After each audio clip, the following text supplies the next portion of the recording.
thank you very much for the warm welcome, and welcome to all of you joining my presentation.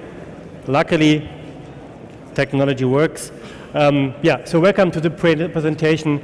Tech Attack: Is Germany ready for digital disruption? And maybe we take one more minute to let some people change the room.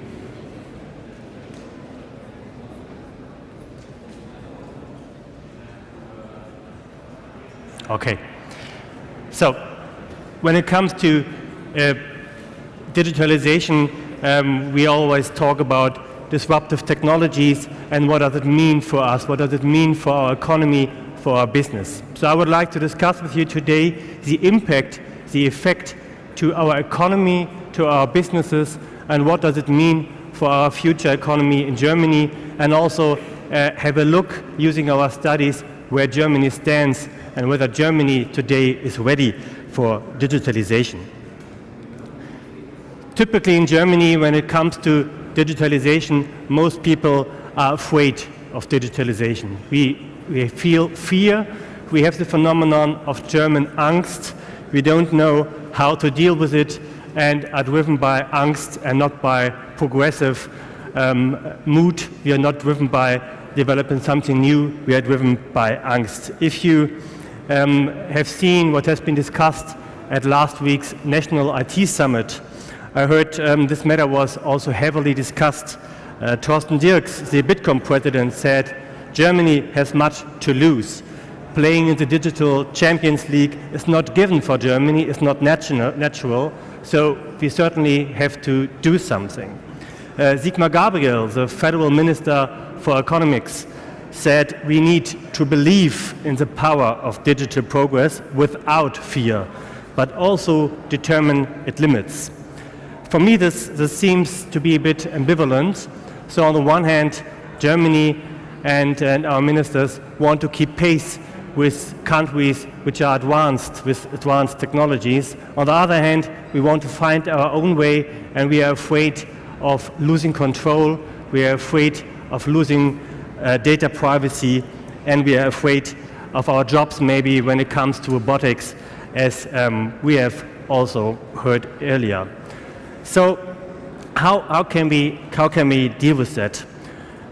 We conducted a study called CEO Outlook, where we asked CEOs globally on their view on digitalization and what they think are most concerns to think about.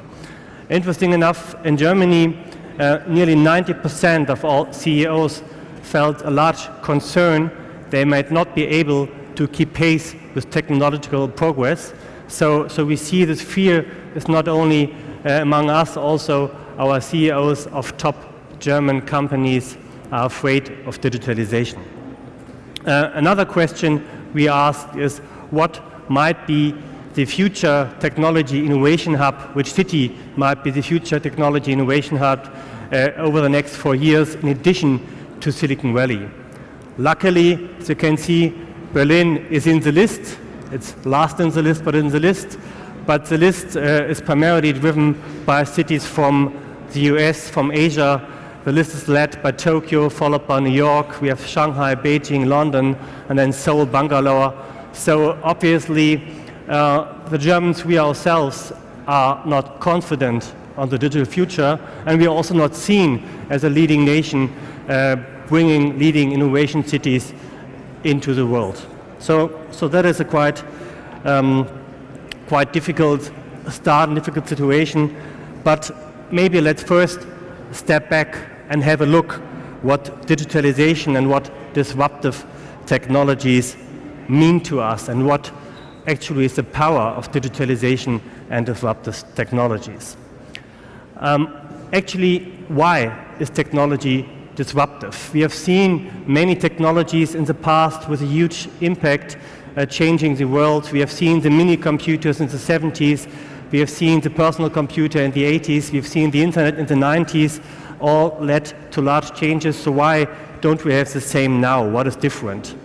In our KPMG view, in the research view, the difference is that we don't have one or two or a couple of technologies driving that change, but the combination of those technologies drives the change, and the combined power leashes that disruptive energy which changes the world currently. So it's a combination, and we might even change our lives, and we might even come to have our pets digitalized, to have robotic cats, as you can see here in that slide, changing our world.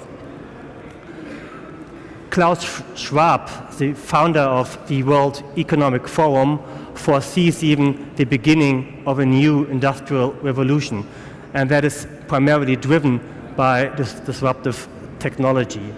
Why does he think so? Why does he see an industrial revolution? He has three major items he says are driving that. First, it's the velocity of change. The speed of change we see is much higher than we had in the past. Many things are happening at the same time, and the speed has become exponential versus a more linear speed we observed in the past. Second, breadth and depth.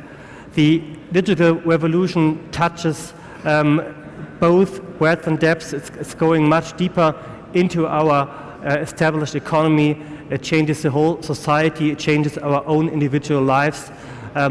We as customers are highly impacted not only by our smartphones but by all things we see like artificial intelligence, chatbots, and so on. And third, industrial revolution, digitalization has a systematic impact. It transforms our whole system. It transforms whole systems of collaboration between countries, between companies, industries and societies as a whole. We see industries changing, whole industries being disrupted, and companies losing their position in the market much faster than we have seen before.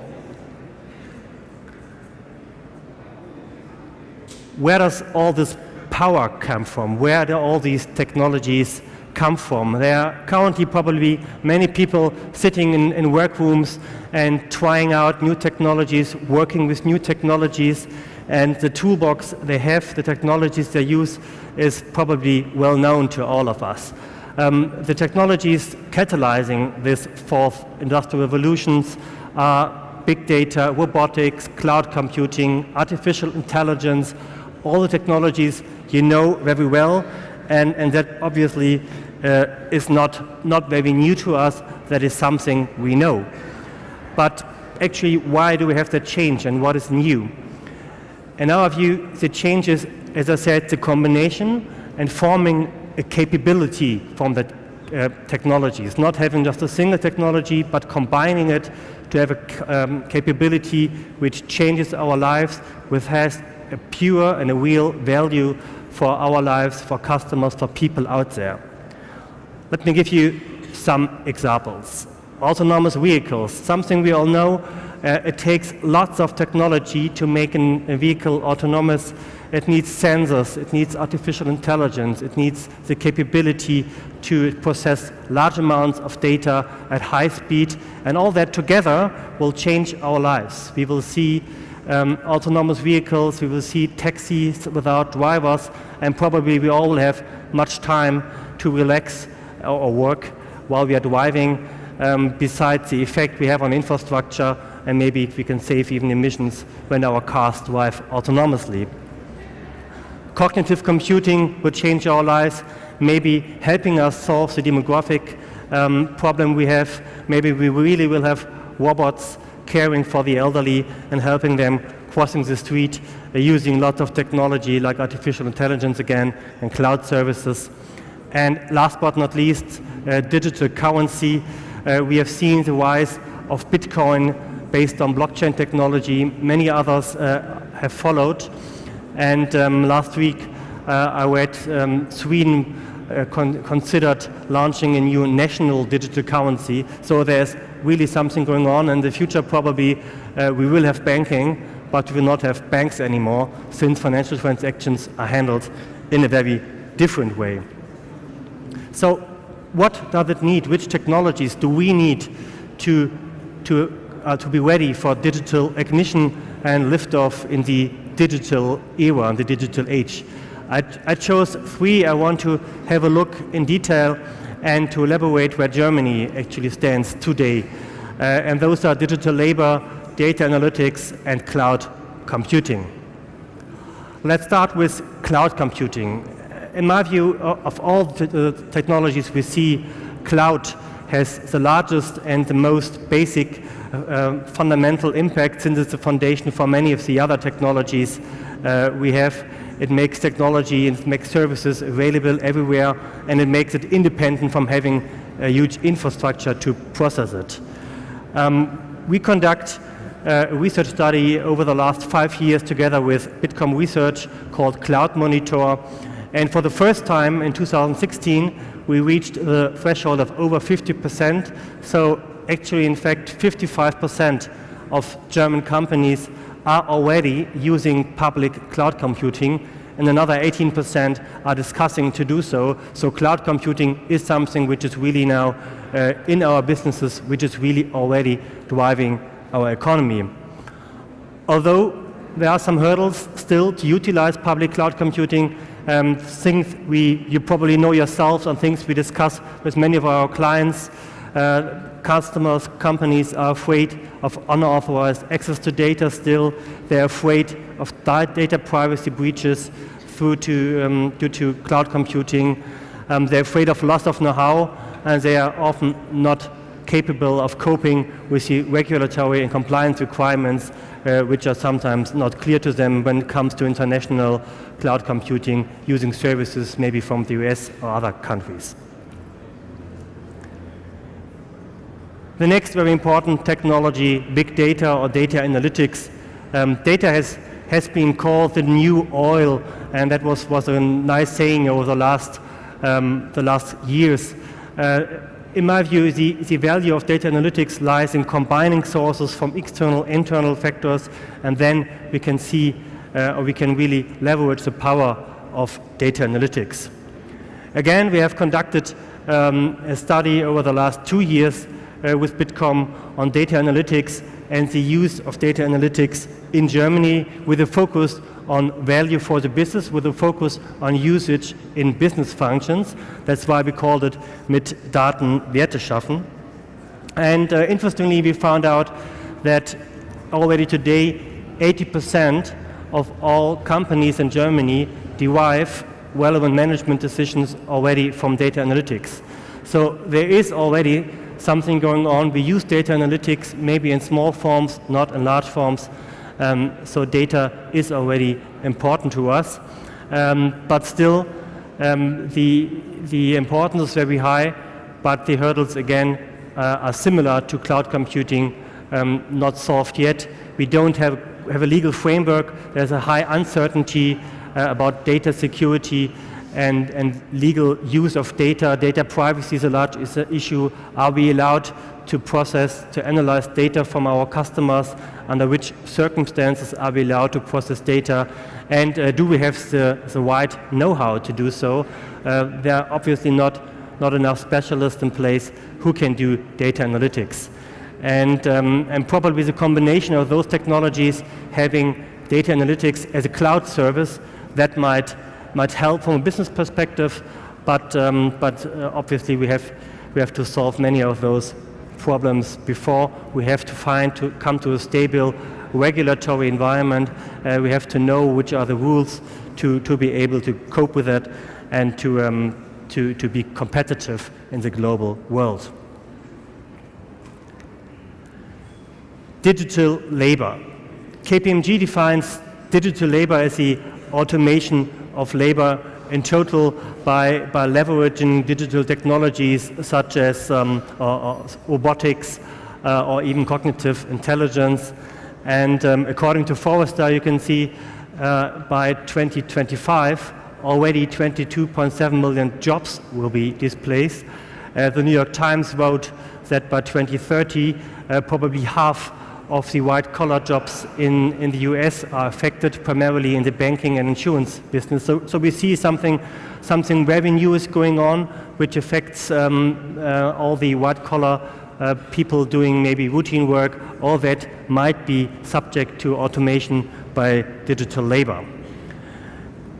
In research we did called Bots in the Back Office, we estimated that the cost you can take out by using robotics, by using digital labor, goes up to 75% of the total labor cost we see today. So that's a huge effect, and it's much higher than what we have using labor arbitrage and shared service effects. So it's a tremendous opportunity and potential to reduce actual labor cost in many of our processes. Another thing is that by using automation, by using robotics, you can transform your business. You can do new things. You are 24/7 available. You can imagine having very new things, and the revenue and profit, actually the business model, is not anymore linked to the availability of people and not anymore correlated to people. On the other hand, we will need much more experts, scientists who develop those intelligence, who develop those automation procedures to be able to use it. As I mentioned, there's a lot of things going on in digital labor. Robotics is one of the most discussed topics, I think, in the last month. But again, if you look into the view in Germany, and again we asked German CIOs on their view whether they have concerns while implementing artificial intelligence and cognitive computing in their business processes, and nearly 90% do have concerns, which is understandable in Germany, since we have lots of issues not answered yet, like how to deal with labor unions, how to deal with people, how to transform skills we have today into new skills. So many things to see. So again, we are driven by concerns, maybe in Germany, and not by opportunities. So, coming back to the initial question, where do we stand? Is Germany ready for digital disruption? I have a very personal view on that, which is ambivalent, as we all are. Probably we are not yet ready for digitalization, although we are in a good way. Maybe we should not let us drive by fear and not being afraid of it. And I found it interesting to compare what Germans think is important for digital innovation compared to the US and China. And I think those might be ideas which we can use for us to change Germany and to change our own behavior. If you look at the numbers, availability of talent seems to be a very important factor for innovation in the US and China. In Germany, the number is much lower, with only 50%. Same is with training and access to education. Only 39% of Germans thinks that is important for innovation. The numbers in the US and China are much higher. So obviously, there's something we need to do with education. I think that is something we need to work on. We need to understand education from the beginning is key to be able to compete in the digital world. The second matter I want to highlight, innovative entrepreneurial culture. In the US and China, that is a very important thing. Germany says only 48%. This is important. If I talk to startups, I often hear collaboration with large companies is important.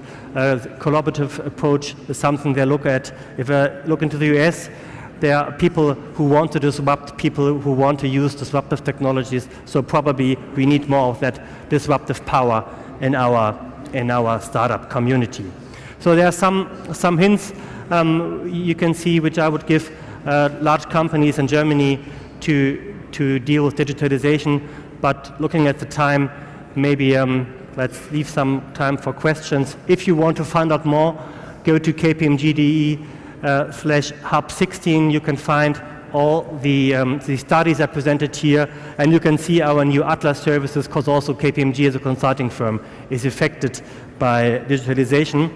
And last but not least, I would like to invite you to a session we have at 3 o'clock on the future workplace. There's a talk show actually going on in the talk show room. You can find it with the Science Talk Show, and let us explain what is going on there by Falco.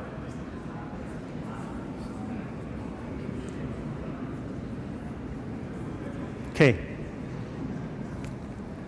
The sound doesn't work, obviously. Okay.